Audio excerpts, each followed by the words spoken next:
પાટણ જિલ્લાના હારીજ વિસ્તારના બુડા ગામે જુગારધામ ઉપર એલસીબી પોલીસ ત્રાટકી 7 શકુની ઝડપ્યા। હારીજ શહેર ગ્રામ્ય વિસ્તારમાં દારૂ જુગારની બધી ફૂલી ફાલી હોવાની પ્રજાજનોમાં રાવ ઉઠવા પામી છે। ત્યારે શ્રાવણ મહિનાની શરૂઆત સાથે જુગારધામો સક્રિય થવા લાગ્યા છે અને હારીજ વિસ્તારમાં ગત ચાલુ અઠવાડિયામાં દુનાવાડા, જોરાપુરા અને બુડા ગામે જુગારધામો ઝડપાયા છે। ત્યારે બુડા ગામે ફરી જુગારધામ સક્રિય થતા ગત રાત્રિએ પાટણ એલસીબી પોલીસ ત્રાટકી હતી અને 7 જુગારીયાઓને ઝડપી ₹26.600 ની રોકડ રકમ સાથે આગળની વધુ કાર્યવાહી હાથ ધરી છે।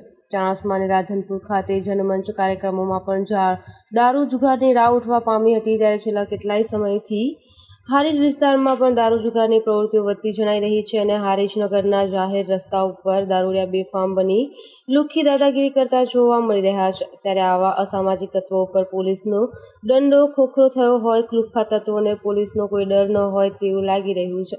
નગરમાં ઠેર ઠેર દારૂ જુગારની હાટડીઓના કારણે જાહેર રસ્તાઓ પર દારૂડિયા બેફામ બની લવારો કરતા હોવાની રાવ નગરજનોમાં ઉઠવા પામી છે। ત્યારે પોલીસ દારૂ જુગાર જેવી અસામાજિક પ્રવૃત્તિઓ સામે કડક વલણ દર્શાવી કાયદેસરની કાર્યવાહી કરે તેવી લોક માંગ ઉઠવા પામી છે। પોલીસનો દંડો ખોખરો થયો હોવાની પ્રજામાં ઊભી થયેલ છબી મજબૂત બનાવવા અસામાજિક તત્વોને કાયદાનું ભાન કરાવે તેવી નગરજનોમાં માંગ ઉઠવા પામી છે। Bureau report, Anil Ramanuj, Radhanpur.